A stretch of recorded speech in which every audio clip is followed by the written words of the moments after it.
Une semaine après la 99e édition des 500 miles d'Indianapolis, c'était cap sur Détroit et les rues de la presqu'île de Belle Isle pour la seule double affiche de la saison 2015, à savoir 2 courses ainsi que 2 séances qualificatives. La première des 2 séances se disputait le vendredi et comme vous le voyez, la piste était sèche, le soleil était au rendez-vous, les conditions étaient donc parfaites.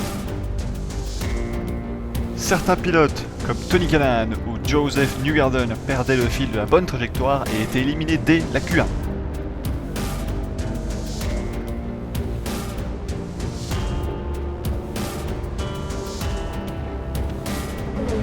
Mais pour Will Power, tout est allé comme sur des roulettes et l'Australien s'est adjugé une nouvelle pole position en 2015.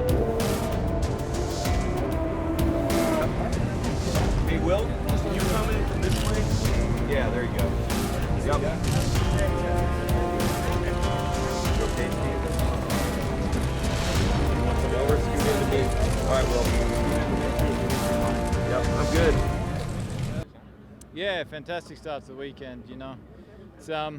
I love this weekend because you get to race twice and it's on a really cool track. It's really interesting too because the tyres go off a lot, so the strategies are all mixed up and you got to race hard. I think the fans are going to love it. La stratégie occupera en effet un rôle très important dès la première course, mais pas pour les mêmes raisons puisque vous le voyez, il pleut sur Détroit et on pensait même que la course aurait dû être reportée, mais finalement 20 minutes en avance, l'IndyCar a décidé de lancer la course et de donner le drapeau vert. C'est donc en une seule file et non pas en deux comme d'habitude que le drapeau vert est agité avec Will Power en tête devant Helio Castroneves, Juan Pablo Montoya, Takuma Sato et Simon Pagenaud directement dépassés par Sébastien Bourdet. Et les premiers virages se passeront merveilleusement bien, ce qui n'était pas gagné au vu des conditions.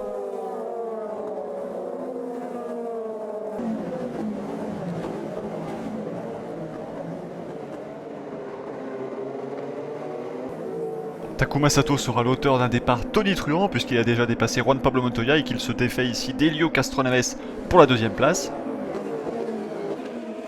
Sébastien Bourdet entame également très bien sa course en dépassant ici au forceps Juan Pablo Montoya. Et devant, Takuma Sato est désormais en tête devant Will Power et il va mais vraiment animer cette course, en tout cas ce début de course, avec un rythme absolument tonitruant. Derrière, c'est la bagarre et Juan Pablo Montoya reprend sa 4ème position devant Sébastien Bourdet. Au 3ème tour, c'est la première neutralisation. Ici, on voit Rodolfo González qui part en tête à queue au virage numéro 2. Drapeau jaune donc. La course est relancée un tour plus tard sous le commandement de Takuma Sato devant Will Power, Helio Castroneves, Juan Pablo Montoya, Sébastien Bourdet et le reste du peloton. Et regardez en arrière-plan, on a Tony Kanaan qui dépasse à l'extérieur, Stefano Coetti qui plonge à l'intérieur, qui bloque un petit peu la piste, qui percute James Jakes, puis Tony Kanaan et puis Graham Rahal également impliqué dans l'accident, drapeau jaune.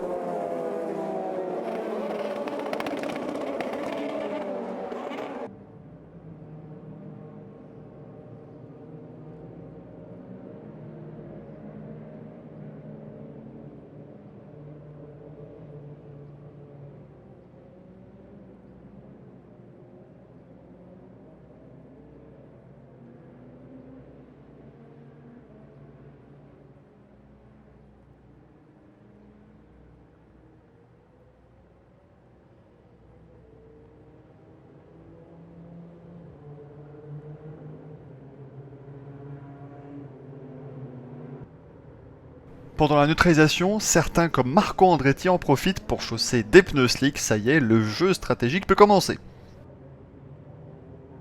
On passe pas loin de l'accrochage également dans les stands avec Luca Filippi, Jack Hawksworth, Connor Daly, c'était très chaud. Également Gaby Chavez, ils sont tous en pneus slick.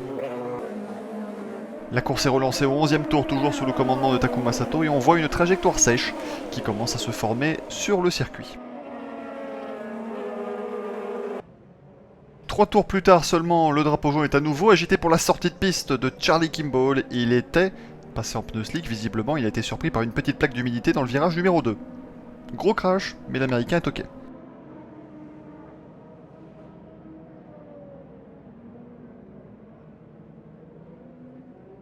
Les leaders en profitent pour également passer en pneus slick pendant cette neutralisation. Ici on voit Will Power, problème à l'arrière gauche malheureusement pour l'Australien.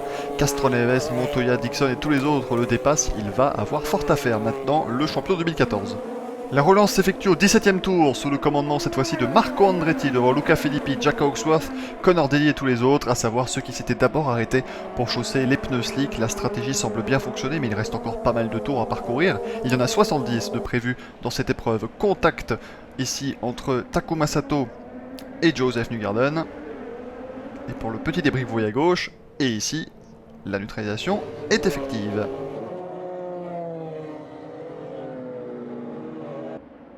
Et on repart une nouvelle fois au 22e tour avec toujours Marco Andretti en tête, et cette fois-ci Jack Hawksworth qui est en deuxième position.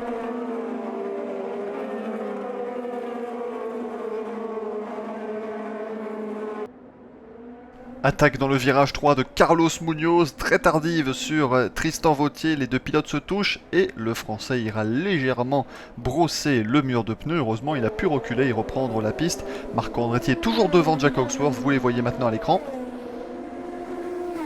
Et le ciel est à nouveau menaçant, peut-être que la pluie pourrait refaire son apparition sur le circuit de Belle Isle.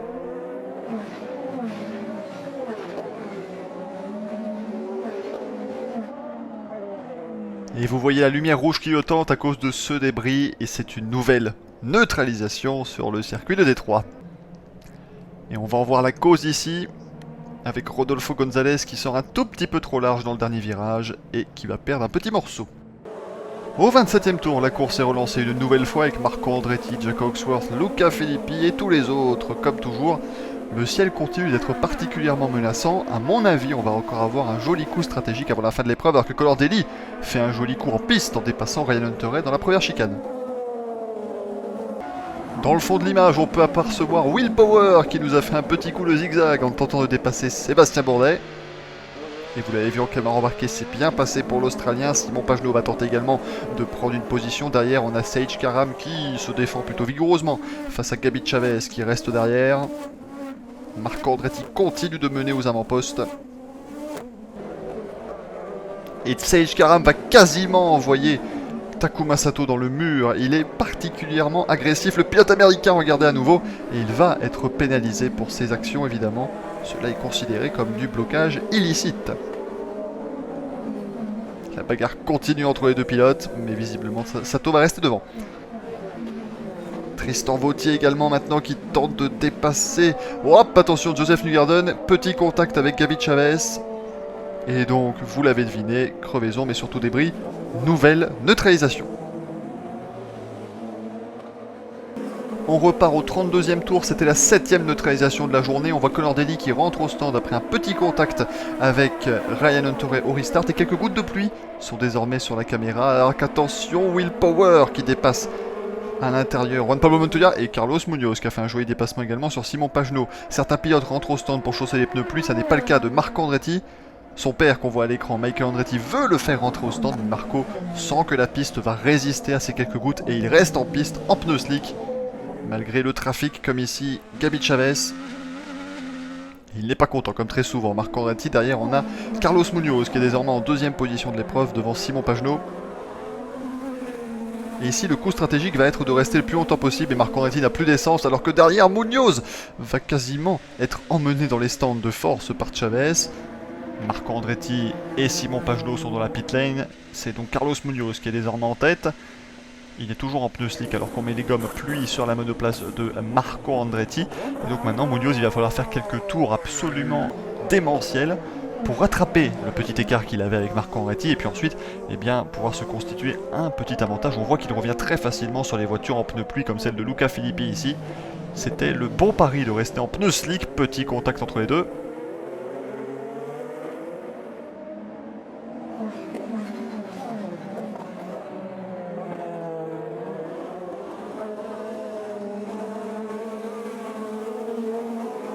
Et 3 tours après son équipier, Carlos Munoz rentre enfin dans la pit lane. Car il n'avait plus d'essence non plus. Ils sont restés sur une stratégie finalement assez semblable. Les deux équipiers de chez Andretti Autosport, on voit les pneus pluie qui sont prêts pour la monoplace numéro 26. Et maintenant, où est Marco Andretti? C'est évidemment la grande question qu'il faut se poser. Ça repart sans encombre pour Carlos Munoz. Difficulté quand même pour ressortir de la pit lane, bien entendu. Juan Pablo Montoya s'arrête à son tour. Il est à un tour, comme vous le constatez ici, le leader du championnat. C'est reparti pour Munoz. Marco Andretti n'est nulle part par rapport à son équipier et donc Carlos Munoz reste en tête.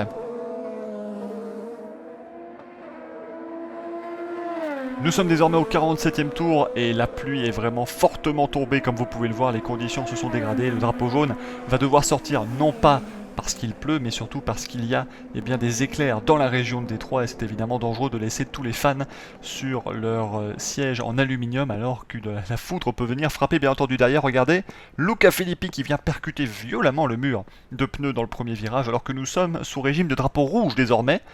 Heureusement l'Italien va bien, pas de soucis, vous le voyez sortir de sa monoplace.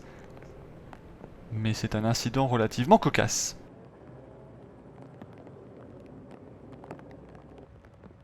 L'attente va être longue pour les équipes, plus de 20 minutes, puisque l'IndyCar voulait réellement relancer la course, mais finalement, c'est Carlos Munoz qui remporte sa toute première victoire en IndyCar devant Marco Andretti et Simon Pagenaud. La stratégie a donc été absolument parfaite pour le pilote colombien. Yeah, another way I wanted to have the win. You know, I want to have my win like 100%, the whole laps, everything. But you know, this is IndyCar, this is racing. A win is a win. My first win of my career. You know, I'm proud of especially my crew, Mandrake TV, Sensei.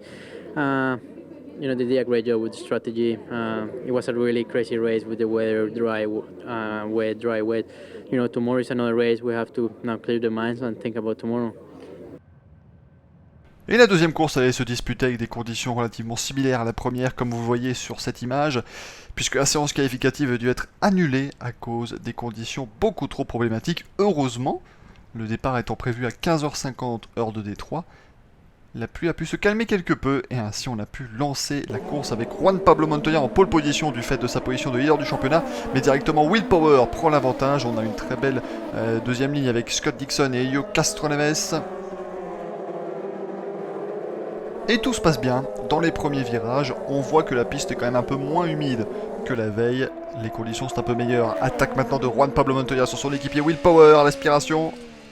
Dans le virage numéro 3, Power freine un peu plus tard, mais regardez Montoya qui va venir le croiser ici. Ils reprennent leur duel là où ils s'étaient arrêtés lors des 500 miles d'Indianapolis. Juan Pablo Montoya s'empare donc de la tête.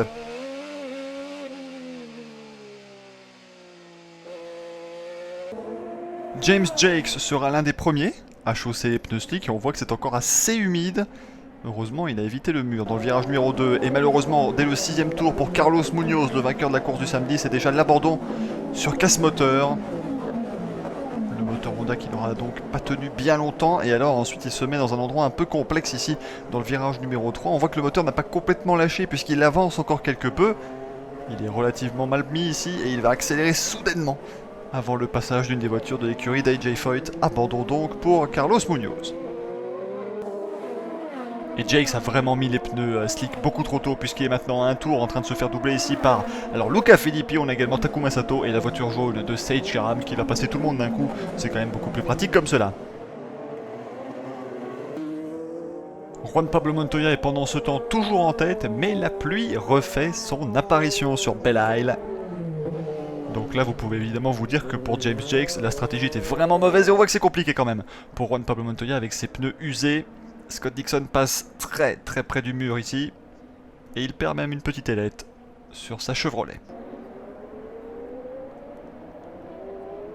On voit ici Will Power maintenant en piste et malheureusement l'Australien est au ralenti, il y a quelques petits soucis sur la voiture de Team Penske, on voit Scott Dixon qui le dépasse. Will Power, problème visiblement de sélecteur de boîte de vitesse semble-t-il. Est-ce que Joseph Newgarden va pouvoir le dépasser? Oui, ainsi que Sébastien Bourdet. Ah, c'est terrible là pour Will Power qui va devoir rentrer au stand.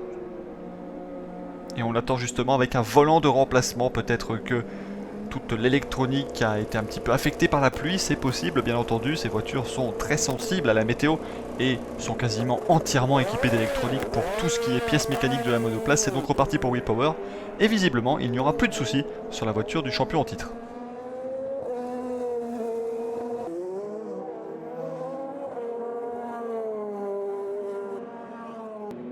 Et la première intervention de la voiture de sécurité interviendra justement au 37e tour, l'accident que vous voyez de Rodolfo González. Tout va bien pour le pilote vénézuélien, mais la safety car est en piste. On voit Scott Dixon qui ressort, Juan Pablo Montoya qui manque de perdre sa monoplace ici. Ça manque de se toucher également avec Simon Pagenaud, avec Takuma Sato. Tout le monde a chaussé finalement les pneus slick, puisque la pluie a encore cessé. Et attention, Luca Filippi avec Charlie Kimball, petit contact dans les stands. On le voit ici en caméra remarquée, on était encore en train de lui ajuster l'aileron avant gauche à Juan Pablo Montoya, mais à un moment il s'est dit c'est bon, je dois partir, sinon je vais perdre 15 positions. Il a quand même failli perdre la course carrément juste après. Allez, c'est reparti avec Conor Daly en tête maintenant devant Ryan Hunter et Will Power. Les trois pilotes sont toujours en pneus pluie.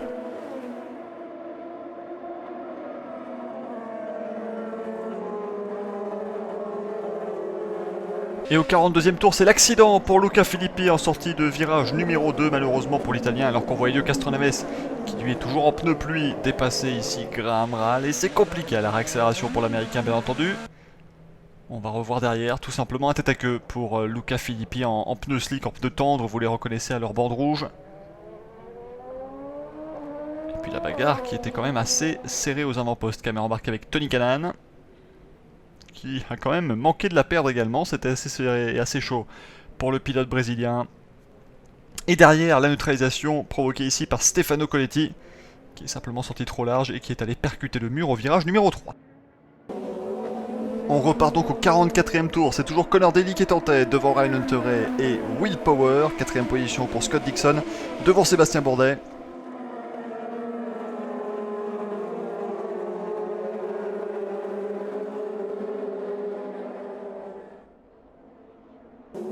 Et quelques tours plus tard à peine, les pilotes en pneus pluie commencent évidemment à perdre leur avantage. On voit ici Scott Dixon qui avait justement chaussé les pneus pluie lors de la re-stand générale. Et attention, Sébastien Bourdet qui doit maintenant être dans la partie humide de la piste.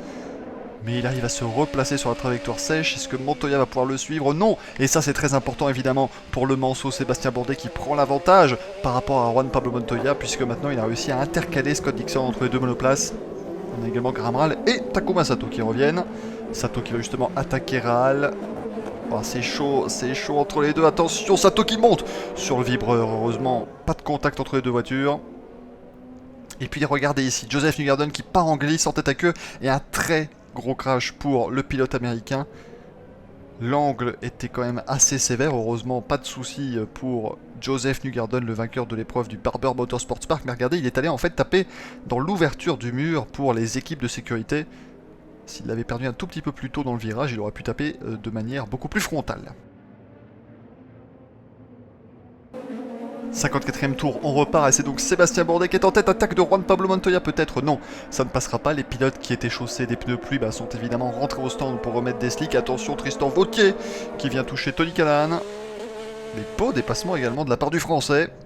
Et puis derrière, c'est la bagarre complètement folle. Conor Daly, Sage Karam. Puis alors devant, on a Will Power, Scott Dixon, Ryan Hunter et contact Karam qui vient percuter Jack Hawksworth et Stefano Coletti. La piste est bloquée et la voiture de sécurité effectue une nouvelle apparition.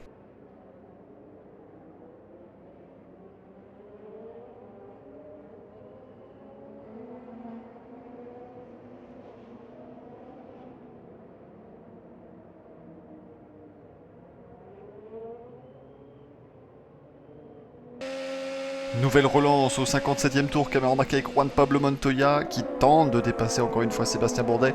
Will Power derrière qui s'empare de la position de Marco Andretti.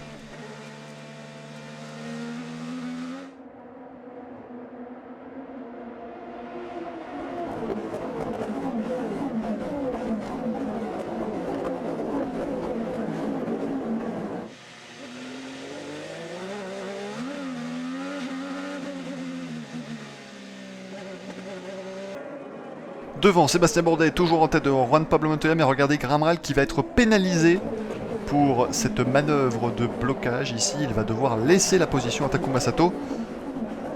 Mais il ne pourra pas le faire immédiatement, puisque regardez, Will Power qui va attaquer maintenant Charlie Kimball. Ça passe assez facilement dans le virage numéro 3, mais il va tenter de reprendre la position à l'Australien Kimball, qui va percuter son équipier Scott Dixon sans raison. Oh, contact pour Dixon dans le mur de pneus, ça va pour le pilote néo-zélandais, mais qu'est-ce qui est passé par la tête de Charlie Kimball qui voulait absolument reprendre place sur la partie sèche de la piste, mais Dixon était complètement à ses côtés.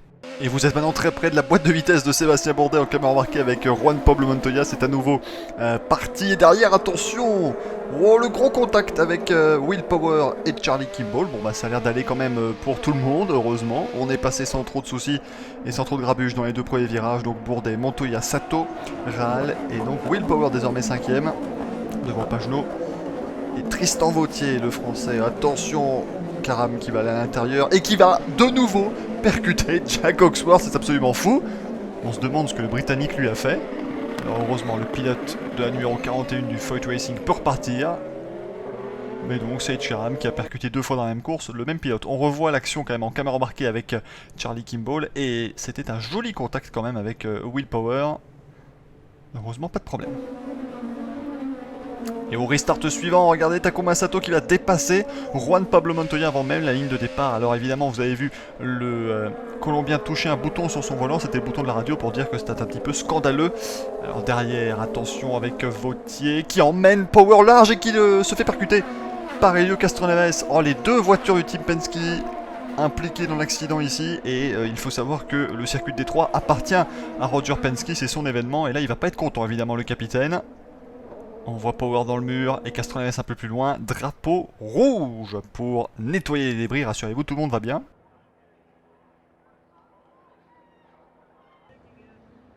Et vous voyez donc Sébastien Bourdet, Takuma Sato, Graham Rahal et Juan Pablo Montoya, le top 4 provisoire. L'IndyCar va décider de relancer la course pour 5 minutes 30 à partir du moment où les voitures quittent la pit lane. Donc quand on revient ici, il reste à peu près 2 tours. Dernier restart, espérons-le, avec Sébastien Bourdet. Attention, Takuma Sato qui est très proche.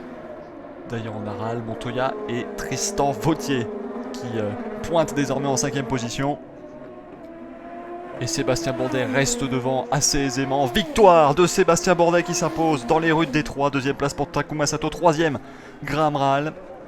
Et la 4ème place pour Tristan Vautier car Juan Pablo Montoya est tombé en panne d'essence dans les derniers tours, dans le dernier tour même. Et c'est la fête évidemment du côté du KVSH Racing. Victoire donc de Sébastien Bourdet. Ouais, une super journée pour nous. Je crois qu'on a vraiment fait la course sans faute. Hier, c'était pas le cas. Aujourd'hui, c'était notre journée. On a passé un paquet de voitures. On est resté devant à chaque fois qu'on a eu des opportunités de faire des dépassements, de prendre des décisions. C'était les bonnes, contrairement à hier. Et les gars ont fait des super pit stops. Et aujourd'hui, ça a payé. C'est tout. Je crois qu'on peut rien dire d'autre.